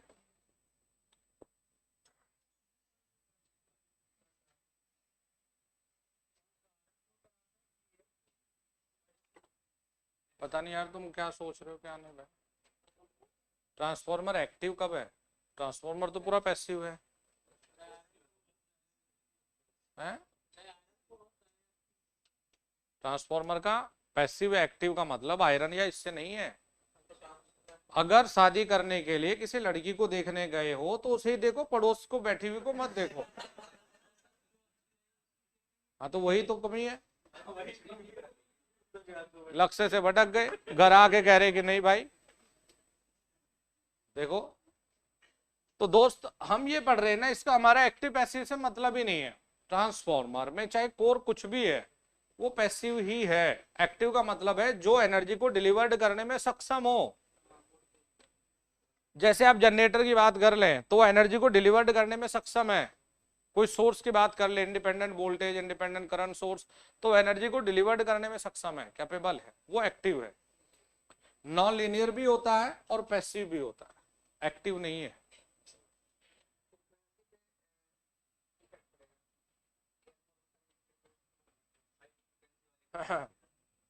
उल्टा चल रहे हो फिर। एयर कोर का मतलब फ्रीक्वेंसी परिवर्तन से नहीं है। उच्च आवृत्ति पर ऑपरेट होने वाले ट्रांसफॉर्मर की जो कोर है वो फेरिट कोर या फिर एयर कोर बनाते हैं। क्यों बनाते हैं? क्योंकि उच्च आवृत्ति पर, ये रहा रे भाई देखो F², ये दोनों हानियां भयंकर हो जाएंगी। अब देखो केवीए रेटिंग, अरे बाबा अच्छा मैं पढ़ा लेने दो। अब इसका केवीए रेटिंग से क्या मतलब हुआ बताओ? नहीं नहीं नहीं, जैसे जूसे नहीं, मेरा है मानना या तो तुम ही पढ़ा लो फिर यहाँ खड़े हो गए, या हमें पढ़ाने दो। अब तुम हर एक स्टेटमेंट में तो कुछ ना कुछ लॉजिक है तुम्हारा। अब इसने फेंका बड़ी भयंकर लॉजिक। अरे काहे का केवीए रेटिंग बढ़ जाएगी यार दोस्त? केवीए रेटिंग बढ़ाने के लिए जरूरी है कि तुम वोल्टेज या लोड करंट को परिवर्तित करो, तब बढ़ेगी। हम बात हानि की कर रहे हैं, तुम केवीए रेटिंग पे जा रहे। केवीए रेटिंग का लॉसेस से दोस्त कोई अभी तात्पर्य नहीं है।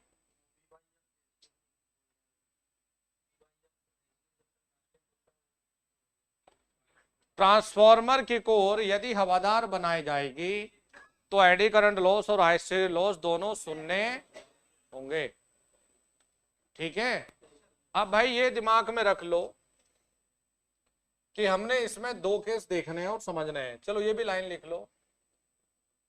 उच्च आवृत्ति, ये काम आते हैं बेटा इलेक्ट्रॉनिक्स में। उच्च आवृत्ति पर चलने वाले ट्रांसफॉर्मर की कोर फेरिट्स पदार्थ, अभी बताएंगे इसके बारे में भी, या एयर कोर, उच्च आवृत्ति पर चलने वाले ट्रांसफॉर्मर की कोर फेरिट्स पदार्थ से या एयर कोर से बनाते हैं। इसलिए भाई क्योंकि उच्च आवृत्ति पर अगर कोई कोर पदार्थ लेंगे तो ये दोनों लॉसेस बहुत ज्यादा होंगे, जिससे तापमान बहुत बढ़ेगा और ट्रांसफॉर्मर फूक जाएगा। तो हवा बनाने से, एयर कोर इस्तेमाल करने से ये दोनों तो हो गए शून्य। अब जो फेरिट्स कोर होती है, फेरिट्स कोर का तात्पर्य है ये होता तो फेरोमैग्नेटिक मटेरियल ही है, लेकिन इसमें प्रतिरोध बहुत उच्च होने के कारण धारा ना के बराबर बहती है। तो इसकी पहचान हुई है उच्च प्रतिरोध के कारण। इसके उच्च प्रतिरोध वाला चुंबकीय पदार्थ, चुंबकीय पदार्थ।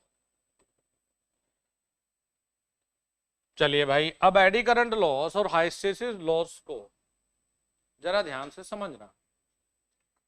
देखो आंखें बंद करके ये कभी मत कहना कि ये आवृत्ति के समानुपाती है या आवृत्ति के स्क्वायर के समानुपाती है। हमेशा याद रखिएगा, पहला जो केस है, पहला जो केस है हमने लिखा है कि यदि V बटे F का जो अनुपात है वो स्थिर हो। भाई दो ट्रांसफॉर्मर है, मान लिया एक ट्रांसफॉर्मर हमारा 100 वोल्ट 25 हर्ट्ज पे चलता, V बटे F करो 100 बटे 25 4। एक और ट्रांसफॉर्मर हमारा, या इसी ट्रांसफॉर्मर को यदि हम 200 वोल्ट 50 हर्ट्ज पर चलाएं तो 200 बटे 50 कितना, दोनों स्थिति में V बाई एफ स्थिर हो गया।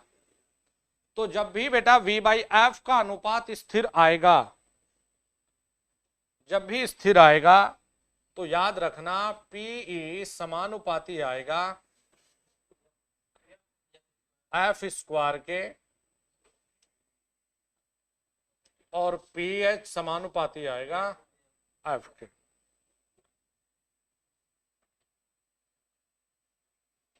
कब? जब ये स्थिर होगा। ठीक है भाई, अब देखो यहां से न्यूमेरिकल ये इसलिए करवाया है क्योंकि यहां से न्यूमेरिकल हमारा, चाहे आप यूपीपीसीएल जाओ DRDO जाओ, सबके लिए जरूरी है। V बाई एफ अनुपात यदि स्थिर हो गया भाई जो भी कंडीशन दी गई है हमने पहले उसको भाग दे के देख लेना है। स्थिर हो गया तो बहुत बढ़िया जी, फिर तो कोई दिक्कत नहीं। तो वी आई एफ जब अनुपात स्थिर है तो P proportional to F square और पी एच क्या है एफ। जैसे हम ये लिखेंगे पीई टू बटे पी वन बराबर एफ टू स्क्वायर बटे, ठीक है जी। क्या हुआ, पीछे क्या देख रहा है, फोटो? ओ, और देखिए सारे भी क्या बोतल मांग रहा कि पी एच टू बटे एफ टू बटे एफ वन। अरे प्रोपोर्शनल है ना दोस्त, तो प्रोपोर्शनल का मतलब ऊपर टू है तो इसमें भी टू है भाई। पी एच टू है तो एफ टू है, इसमें टू है तो इसमें स्क्वायर है टू का। यहां तक लिख लिया जाए आपने।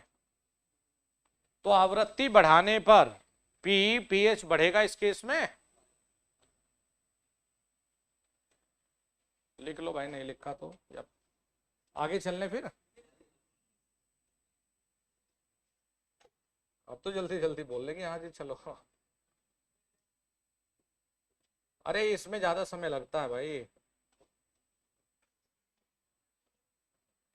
ट्रांसफॉर्मर ज्यादा बड़ा सिलेबस है इसका ना। सिलेबस भी है थोड़ा, पढ़ाने भी आराम से पड़ता है ये।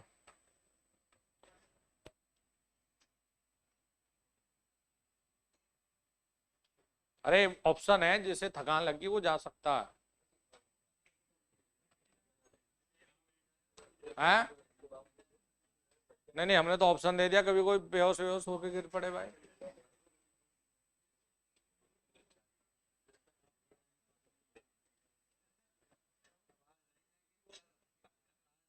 चलो हम तुम्हें स्कोर बता दें। नीदरलैंड के 85 पे 5 आउट हो गए 15 ओवर में, ठीक है जी। और इंडिया के 2 ही विकेट गिरे थे और 180 रन बनाए हैं बस। अफ्रीका का खिलाफ है ना मैच संडे को। आज क्या दिन है, वेडनेसडे नहीं Thursday, Thursday Friday Saturday Sunday, Sunday को भी क्लास है। संडे को वही निपटा लेंगे 1:30 बजे तक, ठीक है। उसके 1:30 बजे 2:30 बजे।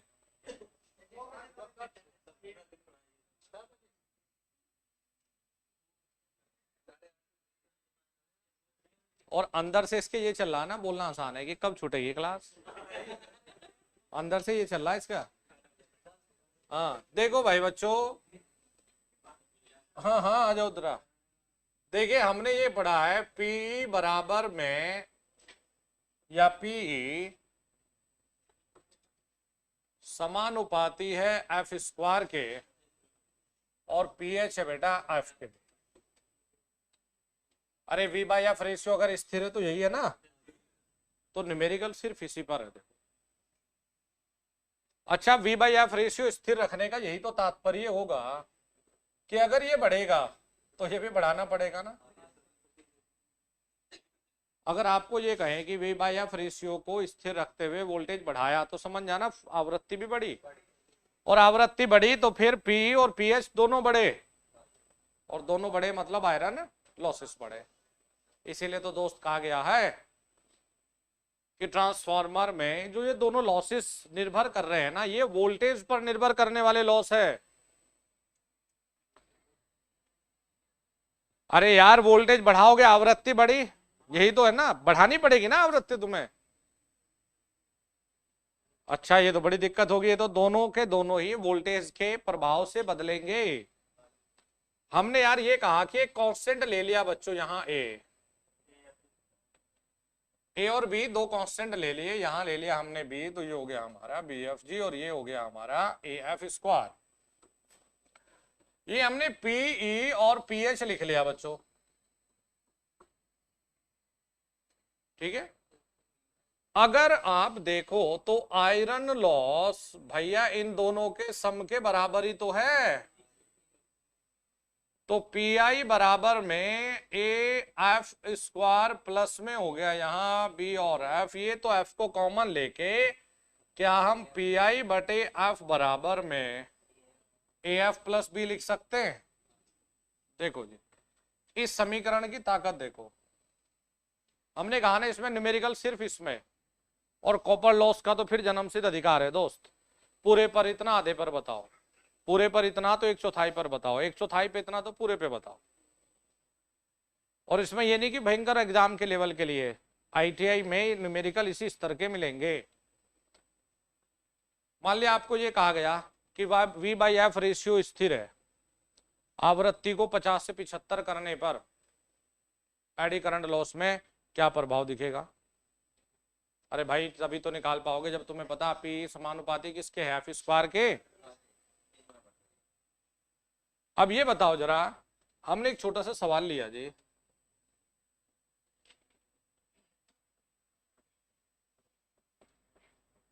एक ट्रांसफार्मर में 40 हर्ट्ज आवृत्ति पर लोह हानि 100 वाट है,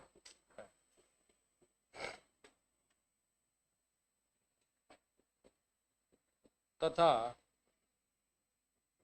60 हर्ट्ज आवृत्ति पर लोह हानि 120 वॉट है। तो यदि V/F अनुपात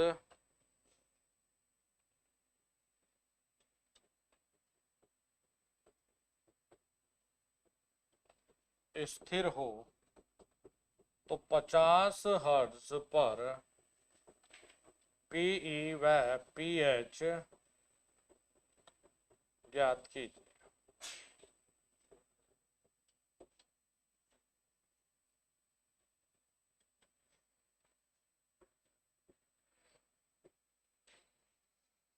चलो इसे तो कराई दूं लॉसेस वाले को, कभी पता चला कल तुम आधे हो जाओ। क्लास की तरफ देखो भी ना।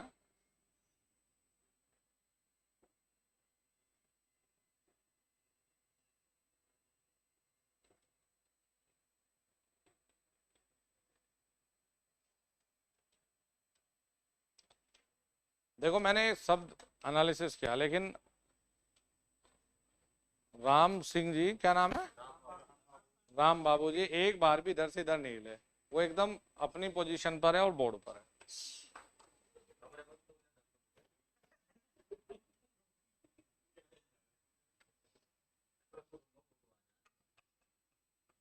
ग्रुप में फोटो आ रहे, ग्रुप में बहुत लोग जुड़े हुए हैं दोस्त, ऐसा ना करा करो।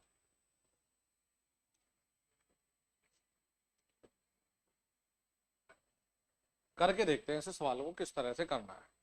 हमें देखो यार 50 हर्ट्ज पर P और PH का मान बताना। F तो दे दिया, यदि हम स्थिरांक A व B निकाल लें तो बात बन जाएगी।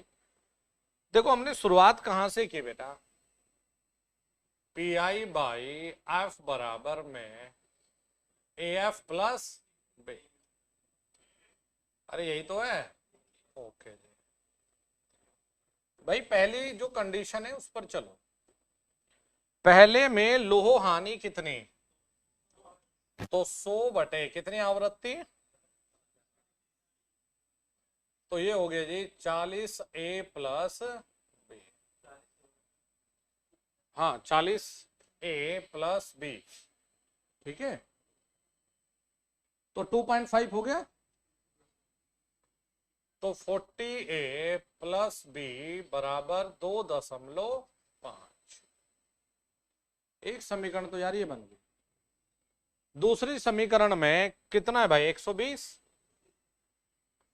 तो दूसरी समीकरण 120 बटे 60 और 60A प्लस B, तो 60A प्लस B बराबर 2। एक हमारा ये हो गया। अरे हो गए भाई ये और भी। भाई दो समीकरण, दो वेरिएबल हल किए जा सकते हैं। अरे कर सकते हैं। देखो ये वैल्यू मैंने रैंडमली वैसे ही ले ली, मतलब ये वैल्यू ऐसी कोई डिफाइन वैल्यू नहीं थी, मैंने वैसे ही लिख ली। तो हमें यहाँ प्लस और माइनस से दोस्त मतलब नहीं है। कभी कोई ये बताए कि सर आपने प्लस लिख दिया माइनस लिख दिया, ये तो मैंने जो याद आई दिमाग में वो लिख दी, क्योंकि लॉसेस हमारा कभी भी माइनस में आना है नहीं, पॉजिटिव में आएगा। तो हमने ये यहां पर रखा, हमने कहा 60A प्लस बी बराबर 2। ठीक है, हमने कहा घटाने पर माइनस माइनस माइनस, ये हमने काट। ठीक है, तो माइनस के 20A बराबर 0.5, यहां से हम ए ले लेते, यहां से हम ए लेते जी माइनस के 0.5 बटे में 20। अरे ए निकल जाता, ए का वैल्यू कितना आया 0.25।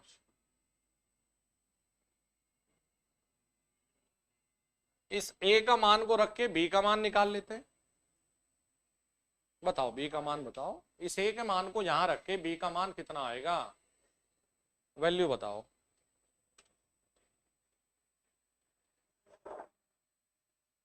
अरे यार रख दो, अब इतना तो काम कर दो। 3.5। भाई बच्चों हमें ए और बी मिल गए दोनों, मतलब आपका भी उद्देश्य यही है, जो दो कंडीशन देगा, फिर से सुन लो, जो दो कंडीशन देगा उनका इस्तेमाल करके, भाई पहले एक कंडीशन इसमें मान लगाया तो ये बन गई, फिर दूसरी जो कंडीशन है 60 हर्ट्ज 120 वाट, बेटा इसमें मान लगाकर ये एक समीकरण बन गई। दोनों को हल करके ए और बी का मान ज्ञात कर लिया, ए व बी का मान अगर आ जाएगा तो अब देखो जी कितना आसान है। भाई आपको पी का मान बताना है व पीएच का मान बताना है 50 हर्ट्ज पर। पीई बराबर में ए एफ स्क्वायर और पी एच बराबर में कितना है भाई बी और एफ जी। एफ का मान 50 है और बी का मान यहां से निकाल दिया, यहां रखेंगे उत्तर आ जाएगा। बस ये है कि हमने ये किताब से नहीं, जो दिमाग में आया मैंने वही वैल्यू लिख दी। तो अदरवाइज आपके पास में ये दोनों मान बेटा धनात्मक ही आएंगे, और ये जो लॉसेस है ये कभी आपके माइनस में होता नहीं, तो ये दोनों ही मान आपके प्लस में ही आएंगे। फिर से सुन लो, जब भी आपको बेटा V/F रेशियो स्थिर दिया जाएगा तो दिमाग में रखिए PE समानुपाती F स्क्वायर और PH समानुपाती F। ठीक है, चलो एक छोटा सा सवाल और लिखिएगा। अरे कर लोगे यहां पर मान लगा के, एक ट्रांसफॉर्मर में V/F अनुपात स्थिर है, 50 हर्ट्ज पर एडी करंट लॉस 1 वॉट है, 1 वॉट, तो 60 हर्ट्ज पर एडी करंट लॉस ज्ञात कीजिए। बताइए बेटा।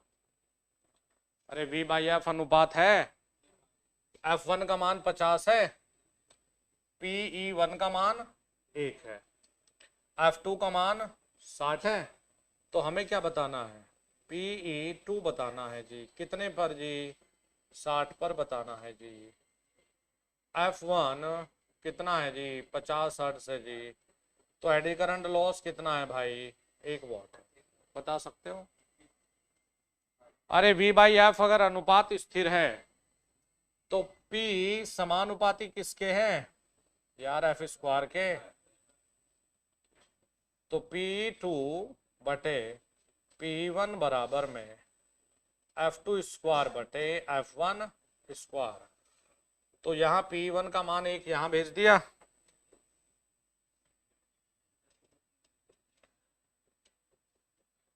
F2 कितना है दोस्त 60, तो ये हो गया 3600 बटे 2500। 36 बटे 25 कितना हो गया 1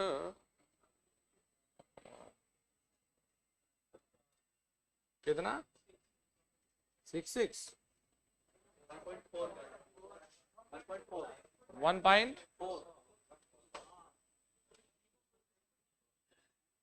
ठीक है जी।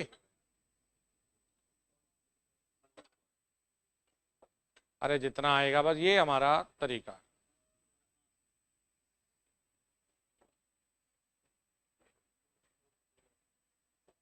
ठीक है भाई बच्चों, चलो यहाँ से आगे ही हम शाम को शुरू करेंगे, थोड़ा ब्रेक भी मिल जाएगा आपको, थोड़ा रिवाइज करने का मौका दे देते हैं कहीं भी हो। नहीं नहीं, शाम को करेंगे तो हम लोग, मैं थोड़ा लेट में शुरू करूंगा 7-8 बजे से ना, नाइट में। ऑनलाइन ही ले लेंगे, क्या दिक्कत है।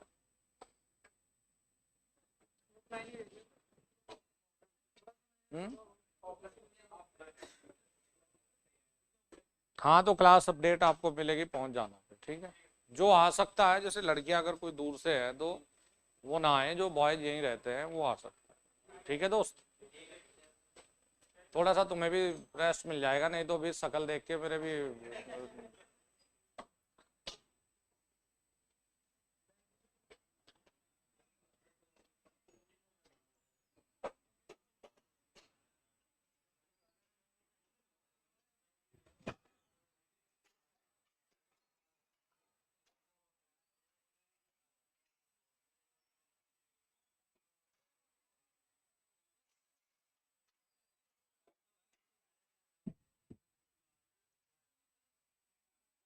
हाँ भाई बच्चों, तुम लोग ठीक ठाक हो।